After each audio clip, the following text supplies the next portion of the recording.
For the first time in 2025, your Baltimore Orioles have won 3 games in a row. Let's talk about This is the Orioles POSTCAST, your instant game reaction for the Baltimore Orioles. Part of the Locked On Podcast Network, your team every day.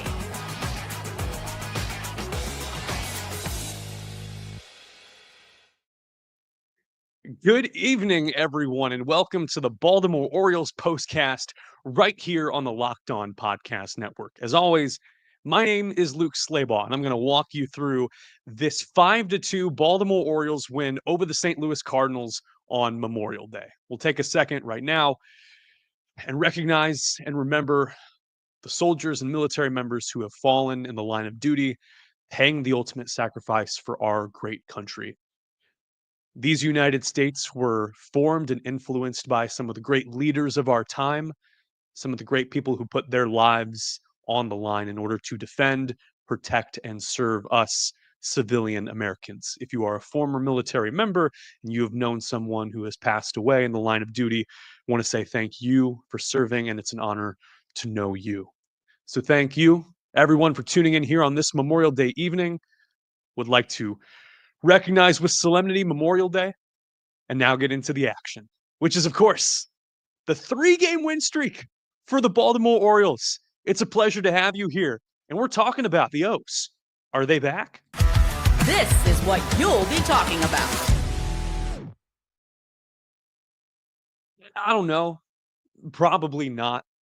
However, when it comes down to playing respectable baseball, which is the goal here, for Baltimore to get back on track, as General Manager Mike Calais said, you got to throw strikes, you got to play good catch, you got to put the ball in play. And to their credit, the Orioles have done that over this 3-game stretch. 2 in Boston, and now the series opener against the St. Louis Cardinals, one of the hottest teams in baseball, a really stacked and talented team in that National League Central. The O's held their own at the plate, 8 strikeouts compared to the Cardinals' 10. And I'm not here to pump sunshine. I am an acknowledger of reality. However, I won't quell the excitement out of O's fans. They've been begging for a good product on this field all season long. At Oriole Park at Camden Yards, it came to fruition today. Thank you for watching here live on YouTube. This is always streamed, these Orioles postcasts. And if you're watching on the replay on demand on YouTube, hello. Leave a comment. Let me know where you're watching from, your thoughts on the season so far. And if you're watching on any of the free podcast platforms where you find Locked On Orioles, leave a rating, review, comment. Let me know what you liked. Let me know what you didn't like and things you'd like to be discussed in the future. New rule on the show. 3-game win streak for the first time all season. In my opinion, that is where a win streak starts, at 3 games, 3 in a row. 2 is not a row. 2 is the beginning of a column. I've been waiting to do this. As long as the Orioles win and are on a winning streak, bucket hat stays on until they lose again. This is a souvenir, one of the handouts 2 years ago at Oriole Park at Camden Yards. It was that rain delay game against Minnesota. And I believe they refer to these as floppy hats. If you're watching here on the YouTube, this is a good time to see what we got here. Don't know if I love the alcohol cross promotion on it. However, it's a pretty nice floppy hat. And it will stay on. Stays on as long as the O's are winning. Thank you for tuning in. Player of the game, you know who it is. We've been waiting for this. Waiting for this all year. This is the Locked On Player of the Game. Hands down the best 4-inning stretch by Charlie Morton to start a game this year. And really the best 4-inning stretch he's had in a Birds uniform. First quality start and first win for Uncle Charlie. I was there, which I forgot to mention here at the Open. I have proof if you're watching on the YouTube. For one, there's the Chesapeake dog there in the middle, Oriole Park at Camden Yards. I consider crab dip to be a topping, and they got the Old Bay potatoes in there as well. And I know it's kind of a serial killer trait. That's what my spin instructor just told me, but I wanted to compare the two. So the crab dip hot dog is the nuanced hot dog. And I usually put ketchup on my hot dogs, but that one is, I just wanted to see how it tasted plain. I know that's kinda silly, and yeah, this was right before first pitch, maybe, 5 or 10 minutes before that, but just down the left field line, third base side, got to get up close and personal with Heston Kjerstad kinda rotated down there for this Memorial Day game against the St. Louis Cardinals. To be honest, I kinda thought there would be more people there at Camden Yards. It's a holiday, get the kids out of the house, but really what I saw, the demographics of the crowd kinda skewed teenager 20s, early 30s. There are some, Cardinals fans travel well, and definitely behind home plate was all kind of filled up, but I wish there were more. Teams 15 games under 500. I get that, but things are trending on the upswing. Back to Charlie Morton, best command we've seen all year. Got Lars Nootbaar striking out, swinging to start the game, curveball in the dirt. And that was instantaneously my first takeaway from watching. You don't need distance to see this, you just need the angle. The location within the strike zone was on point. Has the pickoff error trying to throw out Mason Wynn, and Wynn advances to second, but it doesn't compound. And that's the thing that Morton and Dean Kramer had struggled with the first couple months of the season was these errors and miscues stockpiling on top of each other. For whatever reason, over the last week or so, the O's have not let these small mistakes needle at them and get to them. Anytime Charlie Morton was faced with adversity or trouble or gave up a hit or walked someone, he never let it compound. And so ultimately, it was up to the Cardinals to have good pitch selection to do any damage off of him, and they only did it once. It was that two-run home run by Pedro Pajes in the fifth, which was actually hit into our section that me and my friends had moved into out there in left field. We saw a kid get a ball, and that's what the game's all about, man. And it wasn't a bad pitch either. You go back and look at the pitch data, that was a curveball well in on the hands. Like far enough inside that the average right-handed hitter probably would have yanked that way foul and gotten out way ahead of it or rolled over on it. So even that home run pitch, I can live with. Credit to the Cardinals catcher for straightening that out. We saw really good defensive play out of Ryan O'Hearn to bail Morton out of the second inning. There's a runner on with 2 outs. Ryan O'Hearn makes this good sliding catch on the backhand. And there's got to be a whole show we dedicate to O'Hearn coming up soon because he is wildly impressing these last few days. That batting average now up well above 330. Yeah, 340 and a 968 OPS. I could do a whole block for O'Hearn. Perfect third inning for Charlie Morton, and then gets a ground ball double play to get Ivan Herrera out to end the fourth, 6-4-3. Again, mistakes didn't compound. This was the best we've seen Charlie Morton, and really what they paid him this offseason to do. Be a solid 3-4, eat some innings. You can go 6 innings, 3-4 runs, ideally 3. Get that QS stat filled up, quality start. That's what it's all about. When people are this late to the party, we could roll our eyes and scoff and say, it's about time you got on board. Or we could say, Uncle Charlie, welcome. Glad you're here. Took you a long ways, but I'm glad you're here. And that had been the file on Morton all season, was that the stuff was playing. He had good run on his fastball. His stuff was breaking well. He just had no command over it. And eventually, when he was aiming, he got burned on it. Final line on Charlie, 6 innings pitched, 2 earned runs, 4 hits, 2 walks, and 5 strikeouts. I will take that every time out. And again, 4 out of the last 5 starts from O's pitching has been acceptable. Cade Povich in Boston. Trevor Rogers, who should probably become a mainstay in this rotation if that's what he's cooking up. And even Dean Kramer. As the weather starts to heat up, these Orioles might as well. And that bodes well. Once this team finally gets healthy and has all its horses, this is it could be a quality product. Again, not here to pump sunshine, not here to promise anything, not here to advocate for big splash moves or say that the O's are back, but string together a few wins. Win 2 out of 3. Keep plugging along. The way that this team has played smartly and scrappily has been very impressive. And you'll note that it doesn't have to be the marquee players making the big hit or making the game deciding play. Yes, Gunnar Henderson and Adley Rutschman contribute to these wins, and it's good to have that presence in the lineup for sure. Just the name Gunnar Henderson and his build intimidates opposing pitchers. But we're starting to see the under the radar players making big plays. And Dylan Carlson is hands down the most recent and most loud example of that, second to Ryan O'Hearn. We know Ryan O'Hearn to be an everyday player and to have a good hit tool, a good power tool. And again, we could do a whole show on Ryan. Dylan Carlson, however, is the most welcome addition to heating up in this Birds lineup. We are going to talk about that right after this break. Stick with us. Thanks for watching here on the Locked On Orioles podcast. This show is brought to you by FanDuel. NBA playoffs are going on right now. Western Conference Finals tonight. Timberwolves and Thunder. And there are so many good moments in these series.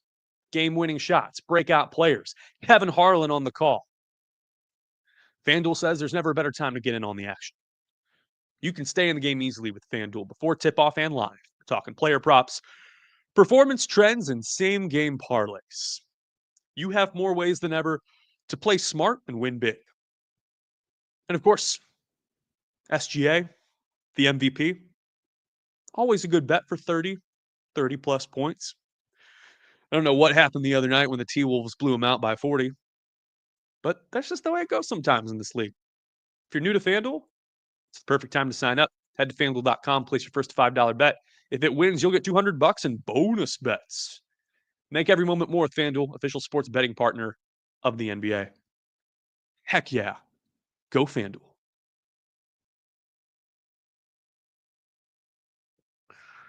Welcome back, everyone. See a lot of you now here on YouTube. Thank you for joining me here a little bit late on this Orioles postcast as I was getting back from Camden Yards. 3-game win streak. Bucket hat stays on. Finally good to see luck break the Orioles' way. And we saw it a little bit in the Boston Red Sox finale, but today in particular, sometimes all you got to do is put the ball in play and put pressure on the other team. I think back to an instructor I had during travel ball. I was 14 years old, about to turn 15 the summer of 2009. And we're playing out of a high school on the west side of St. Louis. And this coach is historically known to be a football instructor, has a big passion for baseball. And in fact, his son went on to play in the Cardinals minor league system. And this guy was a drill sergeant. This guy was Terrence Fletcher from Whiplash, like J.K. Simmons style. And we were 14 and 15-year-olds playing up at the 16U level for a 55 game travel ball season condensed into 2 months. It was all gas, no brakes. But that's competitive select travel ball in St. Louis, Missouri. And he would always say something before we went out and took the field. And I don't remember the entire spiel. He could probably send it to me on LinkedIn now. But he started out with throw strikes, play good catch, put the ball in play. Something about reading ball and dirt and have fun. None of us really had fun. And clapped. Kind of that huddle clap to take the field. We went maybe 9-45 that summer. It wasn't particularly fun at all.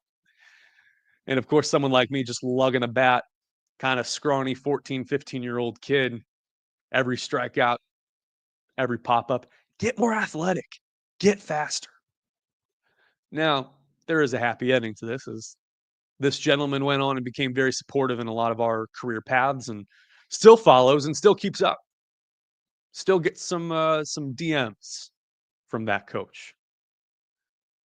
And throwing this back on the Orioles, as the St. Louis Cardinals now visit, This is exactly what we're seeing them do. They're not hurting themselves anymore. And in fact, they're seizing the opportunity when it comes to them. Bottom of the first is a great example. Starting out on the right foot, Jackson Holliday singles to Lars Nootbaar in left field. Ramon Urias, next batter. Tapper to the third baseman, Nolan Gorman, who's playing his natural position for the first time in eons. Nolan Arenado scratched, not in the lineup. And Gorman is off balance, throws the ball into right field. Holliday gets to third base, and the next batter, Gunnar Henderson, RBI ground out. Quickly a 1-0 game, and you got the Cardinals on their heels. Small ball turns out to be smart ball. I even remember a play from my vantage point. I saw there was a potential double play. I believe it might have been Emmanuel Rivera at the plate, tapping the ball to a middle infielder, and Ryan O'Hearn crashing into second base, sliding in the way of the ball's flight path from the throw. He didn't know this at the time, but it ricocheted off the back of his helmet. He ended up being safe. Everyone ended up being safe. Some more smart baseball by the Baltimore Orioles, bottom three. Dylan Carlson singles, which in and of itself is wonderful to see. Then he steals second, did not beat the throw there. It was dropped by the infielder. His first stolen base of the year. Maverick Handley, whose hit tool, it's fair to say, is limited at this point, sacrifices him over on a bunt. So he's at third with one out. Jackson Holliday singles, 2-0. Did not try to reinvent the wheel, did not swing out of their shoes. Didn't overassume or get too much in their heads about what pitch was coming next. They just took what right-hander Eric Fetty was giving them. And of course, the ultimate creme de la creme, the moment that probably put this game away, comes from the bat of Dylan Carlson. Time to reveal where the game was won or lost. It's the turning point. Bottom five, 2 runners on, sinker, middle. Dylan Carlson blasts it to right center field. You know that had to feel good. Wrecking his former team, the team that drafted him in the first round in 2016, 17 years old, Dylan Carlson. I've met Dylan. Dylan doesn't know who I am. Kind of a soft-spoken guy, not a soundbite guy at all. Very business-oriented, but a good guy. And got the short end of the stick in St. Louis. He was often injured, and he was ballooned and hyped up as this 5-tool prospect. Sad reality is when you make it to the major leagues, not all those tools are going to develop all at once. You see this from even the great ones or the super athletic ones, the Ellie De La Cruzes and Gunnar Hendersons and all those guys. Sometimes one tool is more advanced than the other, and that's what gets you your big break in the show. Dylan Carlson had to answer the call of duty in baseball very early on. And was he ready? Probably not. Outgoing president of baseball operations, John Mozeliak, held on very tightly to Dylan because he believed that there was some potential in him, that the power tool could bloom, that the speed tool could bloom. We knew he was a good hitter. Strikes out maybe a little bit too much. However, there's something there. We've seen it the last couple of games. Was he now 6 for his last 16? Something like that. Back-to-back games now with the home run for Dylan Carlson. And again, the aggregate numbers this season don't look good because he started out 0 for 19. And yeah, when you're riding the bus between Norfolk and Baltimore and you're trying to get reacquainted every different time and get up to speed with how the team's preparing, yeah, you're going to get thrown for a loop sometimes. What is Dylan Carlson's ceiling? I don't know. But this is pretty darn good to see, especially getting revenge on his former team. We carry on as the O's try to make it 4 wins in a row tomorrow night, 6:35, first pitch on Masson. Right-hander Tomoyuki Sagano, legacy game coming up. If he can make it 4 in a row and keep contributing to his potential all-star campaign, that would be extraordinary. Goes up against right-hander Andre Palante. Palante, young guy, student of the game, very introspective, very well-read guy. Sometimes he is dominant and looks like a 2. Sometimes he just doesn't have it and looks more like a 5. But a nice young arm that the Cardinals have there. Looking forward to it. and looking forward to talking it over with you guys immediately after the game. Again, I just got back from Camden Yards, and I'm on a high. I mean, anytime you can stick it to the St. Louis Cardinals, go for it. Leah Smith says, nice hat. Good to see Leah Smith back on the broadcast. It has been way too long. The dental office says, hopefully that hat stays on for the next 5 games, 8-game win streak to close out May. That would be pretty sweet. And with the Chicago White Sox coming into town, my good friend Len Casper doing the radio broadcasts for that team now could be exciting. And a chance to get some pride back here, you know? There's a lot of opportunities this month in particular, but, you know, around the time of the All-Star break to get some of these wins back. Again, play respectable baseball. We don't have to wax poetic about playoffs and salvaging the season and this big turnaround and these gargantuan goals. It's not realistic, and it might do more harm than good. As one former Cardinal great, who is a bastion of ethics in the Cardinal way, once said, I'm not here to talk about the past. That's great. I appreciate you all tuning in here on this Memorial Day. We've covered a lot in 20 minutes. And to answer the questions, I played second base. I was not very good. Now, at the high school regular season level, there might be a plaque hiding somewhere in St. Louis, Missouri, but that is a story for another time. Final score today, Baltimore Orioles 5, the St. Louis Cardinals 2. Thank you for watching here live on YouTube. It's exciting. It's engaging. It's one of my favorite things to do in the day. And if you're watching on the replay, hello. Hope you're doing well. If you're listening here, maybe the day after in your car, thank you so much. You can look forward to this every night. So good night, stay safe, and I'll see you right back here tomorrow night.